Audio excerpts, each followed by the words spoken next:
Bon début de soirée, mon nom est Marie-André Leblond et j'ai le plaisir d'animer pour vous la toute nouvelle émission culturelle Zone Culture.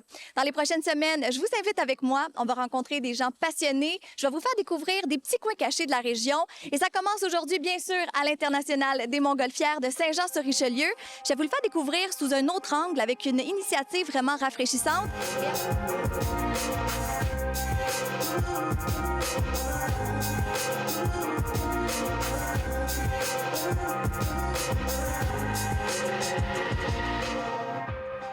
La télévision du Richelieu, celle que vous regardez en ce moment, vous offre désormais une nouvelle émission à vocation culturelle et j'en suis très, très heureux et très, très content.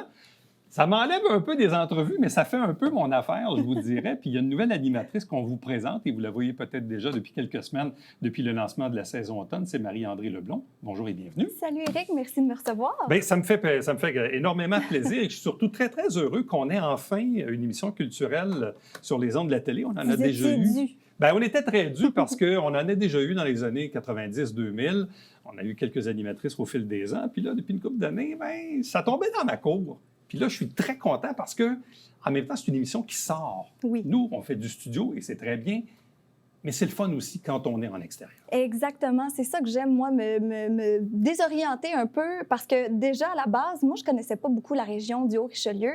Alors là, de pouvoir découvrir ça dans un contexte d'émission, c'est encore mieux parce que j'essaie toutes sortes d'affaires. Je vais rencontrer des gens que j'aurais jamais eu la chance de rencontrer, de discuter de façon aussi cœur à cœur parce que oui, j'ai eu des rencontres, notamment avec Martin Levac qu'on a vu il y a quelques semaines à l'émission, qui a été vraiment tellement généreux. Puis les gens, ils vont vraiment all-in avec moi. Ils se prêtent au jeu. Puis, non, c'est un pur bonheur, vraiment. Mon automne est mémorable. Ouais. Bon, parle-nous un peu de toi. Tu viens d'où? Tu fais quoi? Qu'est-ce qui fait que tu es dans les médias aujourd'hui? Bref, un petit tour d'horizon. Bien, moi, j'ai jamais eu de plan B. Fait que c'était ça. Sinon, si ça fonctionnait pas, je ne sais pas trop ce que ça allait être. Surtout que les mathématiques, pour moi, c'est impossible. Donc, je disais que j'ai jamais eu de plan B. Alors, on se dit, qu'est-ce qu'on fait avec ça? Puis ce qui est comique quand même dans mon parcours, c'est que j'ai toujours été très timide. Comme parler devant mes collègues étudiants, c'était un cauchemar. J'en faisais de l'anxiété à pu finir. Donc, de se retrouver de ce côté-là, c'est vraiment spécial pour moi parce que je me dépasse un peu à chaque jour. Donc, j'ai étudié tout de suite en sortant du secondaire. Dans les médias, je suis allée à Promédia aussi, le Conservatoire La Salle, qui était une école avant ça en communication pour le cégep. Puis, tout de suite après Promédia, j'ai eu la chance de commencer déjà comme bénévole à TVRS, donc vos collègues à Longueuil, exactement. J'ai eu la piqûre. J'ai commencé comme chroniqueuse communautaire, ensuite culturelle. Puis j'ai vraiment eu la piqûre. J'ai toujours aimé tout ce qui a trait à la culture. Puis de pouvoir en faire mon métier, c'est juste incroyable. Après avoir fait un bon 4 ans comme bénévole, j'ai commencé tranquillement. J'ai animé une saison de Vue et Reconnue. Puis ensuite, j'ai eu la chance de faire l'émission Studio Direct pendant presque 2 ans et demi. Fait que ça, c'était l'émission du retour à la maison. Et là aussi, j'ai fait des rencontres fantastiques. Puis, je suis restée en contact avec certaines personnes, dont Yves, qui est venu me chercher. Yves, qui travaille ici, on le salue. Et c'est ça, c'est lui qui est venu me parler de ce beau projet-là d'émission culturelle pour l'automne. Tu travailles aussi à Météo Média? Je travaille à Météo Média comme créatrice de contenu et présentatrice météo.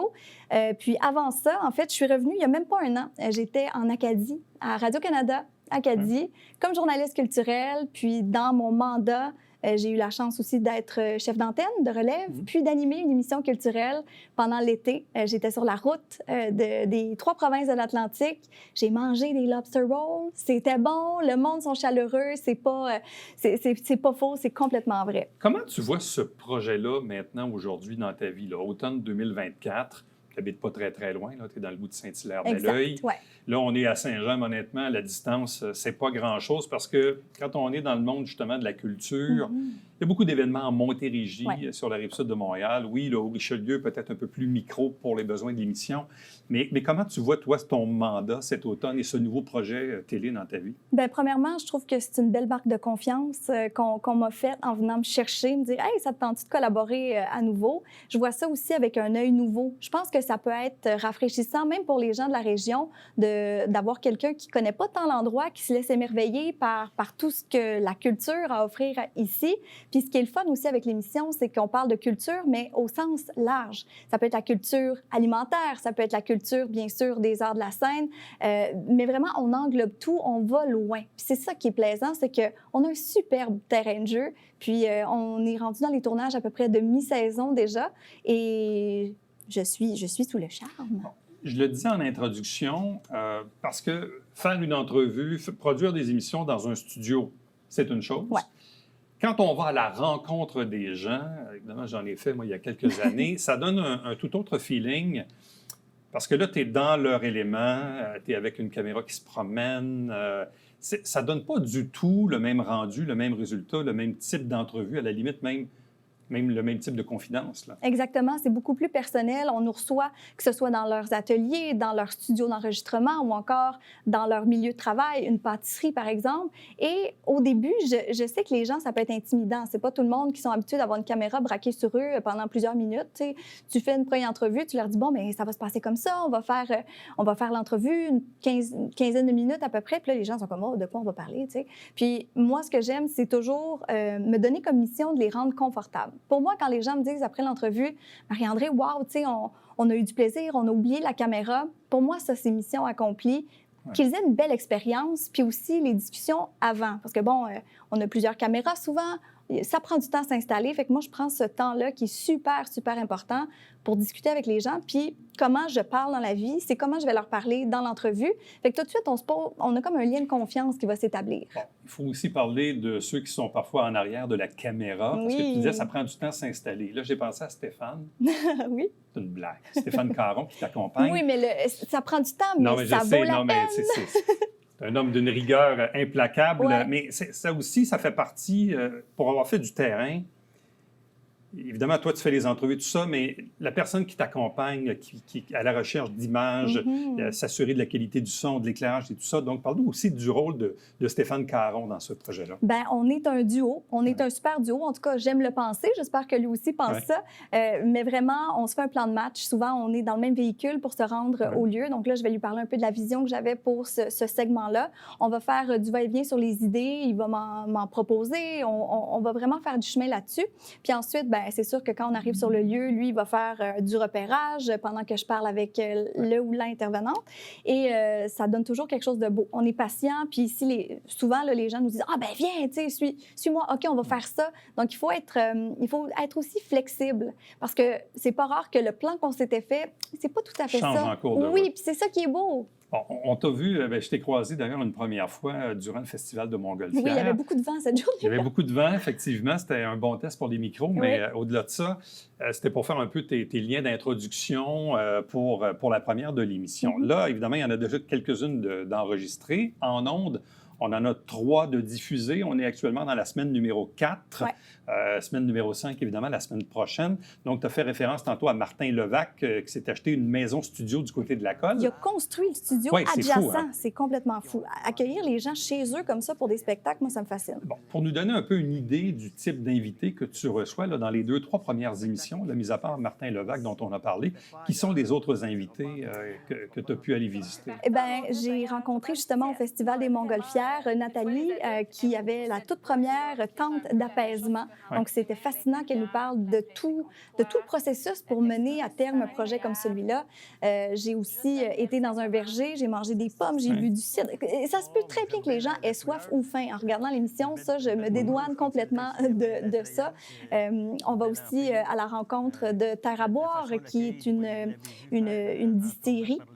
Et le théâtre de Saint-Blaise. Exactement. Café-théâtre de Chambly aussi. Rencontre super touchante avec une des actrices qui se rase les cheveux pour l'occasion. C'est fou là, ce qu'elle fait pour entrer dans ce rôle-là. Donc, vraiment, des personnes de différents milieux, mais tout aussi passionnées et passionnants. Puis ça, ben, ça me nourrit tellement en tant que personne. Ouais. Mais ça, c'est fou parce qu'on parle de théâtre amateur. Bon, Café-théâtre de Chambly, il y en a aussi à Saint-Jean avec...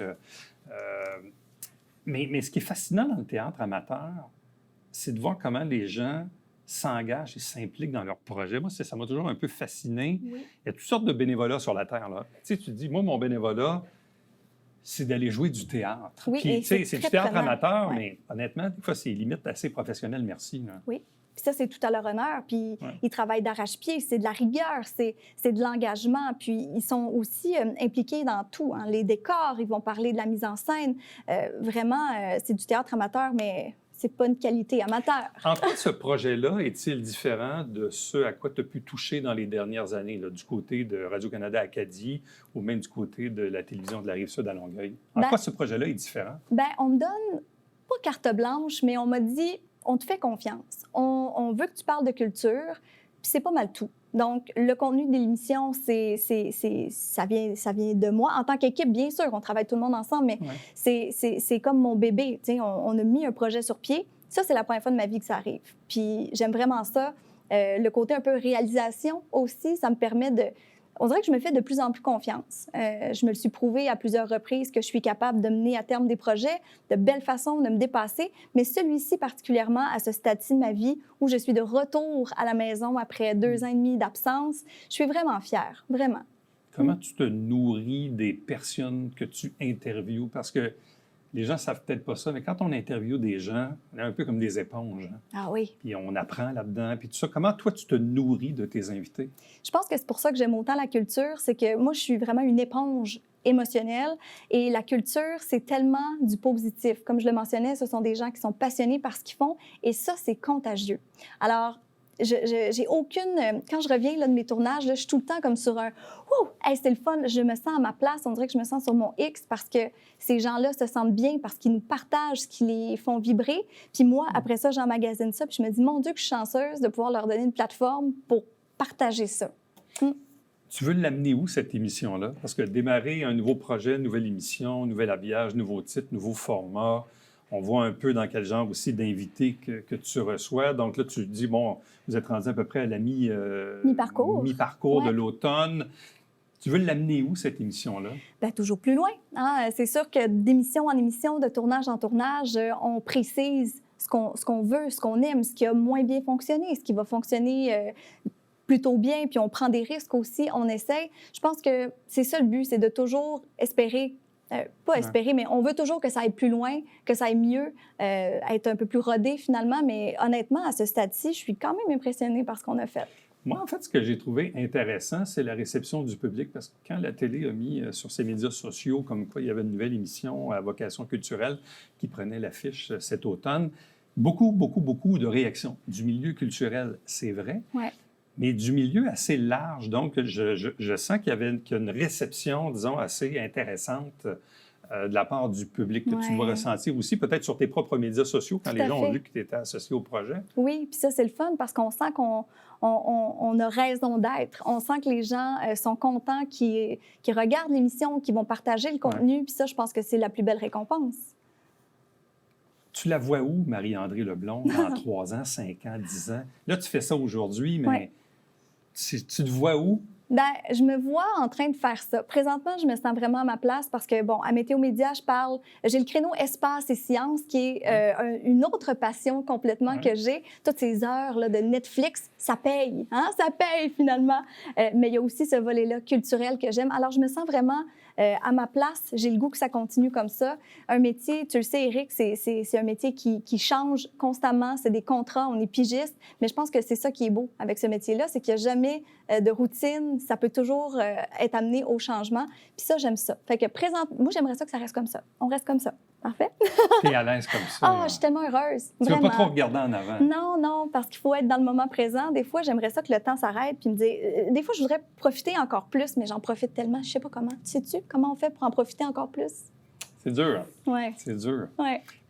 Je vous dis, donc, le lundi 19h, c'est souvent le premier moment de la semaine où il y a un nouvel épisode de Zone Culture qui est portée à l'antenne, évidemment en ondes, mais évidemment, elle se retrouve sur la chaîne YouTube de la télévision du Richelieu, donc tvhr9.com, pour aller directement voir les émissions de Zone Culture. Donc, on en a déjà quelques-unes qui ont été diffusées, d'autres à venir, notamment la semaine prochaine, donc Terre à boire. Et vous visitez aussi une boulangerie à Lacolle? Exactement. Ça, je vous le dis, vous allez avoir faim. Je pense qu'on a pris 5 livres, mais pour une bonne cause. Rodica, qui est une boulangère extraordinaire, mais une femme avant tout, passionnée par ce qu'elle fait.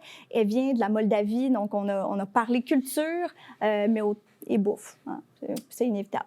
Zone Culture, nouvelle émission télé ici même à la télévision du Richelieu avec Marie-André Leblond. Merci beaucoup. Bonne chance pour la suite. Merci, Eric. Restez avec nous. On vous revient après ceci.